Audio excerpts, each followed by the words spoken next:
Hello बच्चों। तो इस सवाल में बोला है दो रॉड्स हैं जो कि सेम मटेरियल से बनी है and having same length and diameter are joined in series. So the thermal power dissipated through them is 2 watt. दो रॉड है जिनका मटेरियल सेम है, लेंथ सेम है एंड डायमीटर सेम है, मतलब उनका एरिया भी सेम होगा, क्रॉस सेक्शनल एरिया। तो बोला है जो थर्मल पावर डिसिपेट हो रही है that is 2 watt, and if they are joined in parallel the thermal power dissipated under same conditions on the two ends of the rods will be।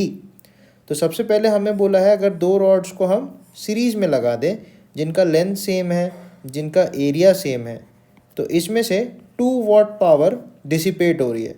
तो अगर मैं कितना एनर्जी इसमें से फ्लो करके डिसिपेट हो रहा है उसको लिखूं तो दैट विल बी के ए से sum temperature difference is delta T upon 2L, क्योंकि टोटल लेंथ इसकी 2L है और ये वैल्यू अपने को 2 वाट दे रखी है, राइट। देन नेक्स्ट इसने बोला है कि इन्हीं दो रॉड्स को अगर हम पैरेलल में लगाएं सो एल ए सेम है, एल ए सेम है।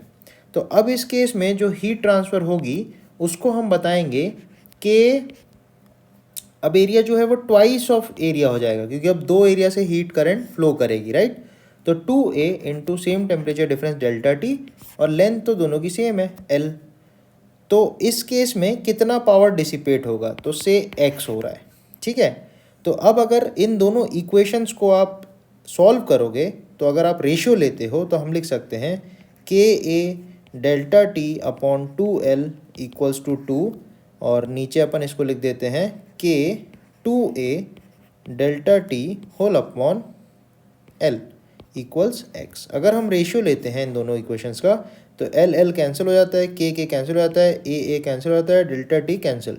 सो यहाँ से हमको मिलेगा 1/4 इक्वल्स 2/x। तो x की वैल्यू आ जाएगी 8। तो जो पावर डिसिपेशन होगा आपकी bar that will be 8 watt. तो हमारा option b is the correct answer. Thank you बच्चों।